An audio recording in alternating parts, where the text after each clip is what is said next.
Olá pessoal, professor Celso Medeiros, a aula de hoje é a número 12, nós estamos falando sobre matemática básica, né?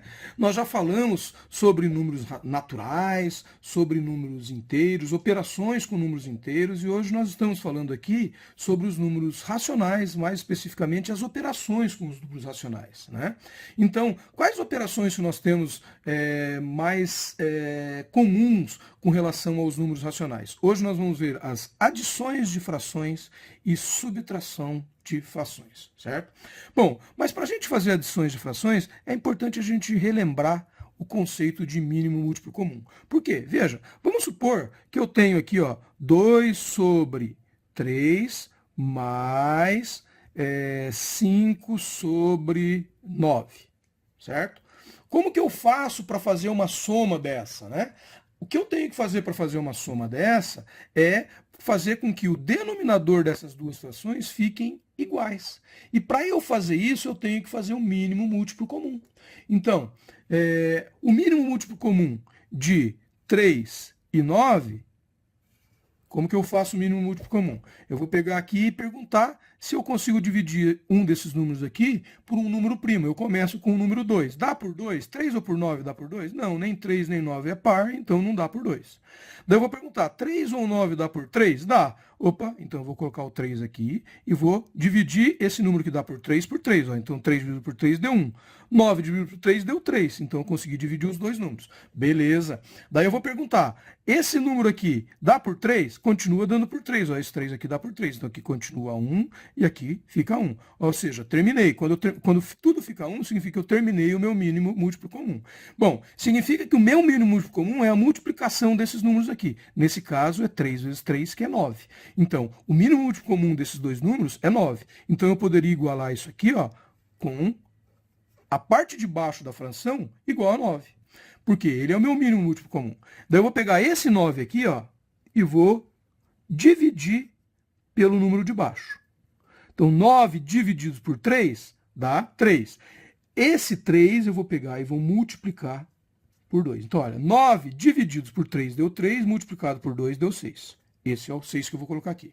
Já eu vou fazer a mesma operação para a segunda fração. Eu vou pegar esse 9 que está aqui, ó, e vou dividir por esse 9 aqui.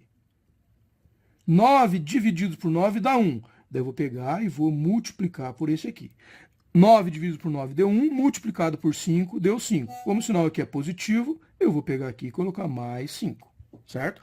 Isso vai me resultar, então, 6 mais 5, 11, divididos por 9. Ou seja, o resultado dessa adição de fração é 11 sobre 9, certo? Ah, professor, mas e se fosse menos aqui? Bom, a operação seria idêntica, né? Eu ia ter 2 terços menos 5 nonos. Bom, eu vou tirar o mínimo múltiplo comum, deu 9. Vou fazer a mesma operação, aqui 9 dividido por 3 dá 3 vezes 2 dá 6. Vou pegar o sinal aqui que é menos. 9 dividido por 9 dá 1 vezes 5 dá 1. E o meu resultado final seria 1 nono. Né? Esse é o meu resultado final. Ah, professor, eu poderia dividir 1 sobre 9 e chegar num número decimal? Poderia. Aqui a gente deixou representado em fração, né? Mas eu poderia pegar 1, dividir por 9 e representar em número decimal, por exemplo. Como que eu divido 1 por 9? Eu pergunto, 1 dá por 9? Não, então eu vou emprestar um zero. Emprestei um zero. Daí eu vou colocar um zero e uma vírgula aqui. Agora, 1 vezes 9 dá 9. Então aqui eu vou colocar 9.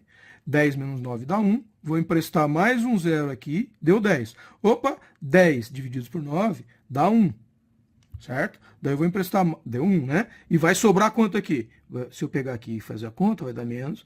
E infinitamente vai acontecer isso aqui. Significa que eu vou ter um número que é uma dízima periódica, né?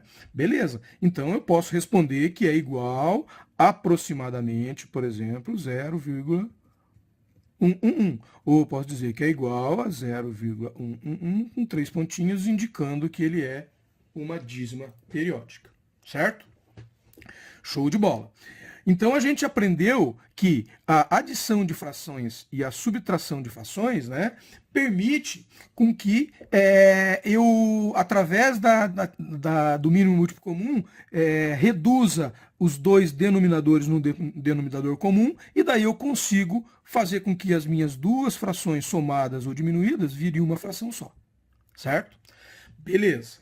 Mas pode acontecer situações onde o meu resultado ou até o próprio elemento da minha expressão seja possível ser simplificado. Né? Por exemplo, se eu tivesse um número assim, ó, 3 divididos por 9. Bom, 3 dividido por 9 eu já não poderia já simplificar desde já. O 3 dividido por 9, se eu pegar o 3 e dividir por 3, daria 1. Se eu pegar o 9 e dividir por 3, daria 3. Então, 3 nonos é a mesma coisa que 1/3. Então, eu posso fazer uma simplificação quando eu tenho os números, né? O que eu tenho que cuidar nessa simplificação, né, é que se eu estou pegando, eu estou dividindo o que aqui? Eu estou dividindo o 9 pelo 3. Ora, vamos supor que aqui, ó, nesse resultado aqui, ó, eu tenho o 6 é divisível por 3, não é? Eu não poderia dividir o 6 por 3, daria 2? E o 9 também é divisível por 3? Eu poderia fazer essa simplificação? Não, porque aqui eu tenho o sinal de soma ou de subtração. Daí eu tenho que primeiro fazer essa conta para daí depois tentar fazer a simplificação. Eu não posso simplesmente pegar esse 6 aqui e simplificar com esse 9, porque isso ia dar um erro matemático, tá? Então eu tenho que cuidar com isso. Eu só posso fazer a simplificação se eu estou trabalhando com um número com relação ao outro número. Se aqui tem uma expressão ainda que eu não resolvi, eu não posso simplesmente sair cortando, né? Eu poderia sair cortando aqui se aqui eu tivesse um outro número que também fosse possível ser simplificável. Por exemplo, se eu tivesse a seguinte situação aqui, ó, 6 menos 18 divididos por 9.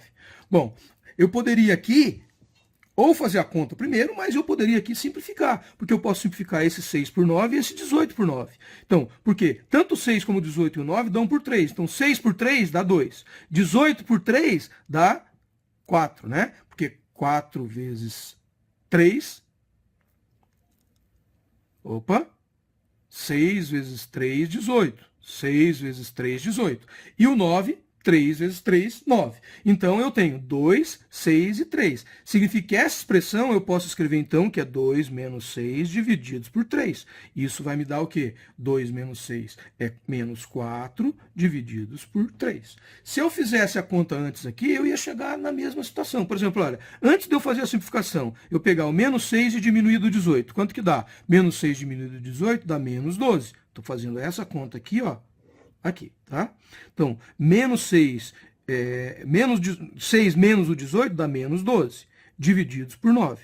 Ora, o 12, ele dá por 3, que ficaria 4. E o 9 também dá por 3, que ficaria 3. Ou seja, eu simplifiquei aqui depois de fazer a conta. E aqui ficou menos 4 sobre 3.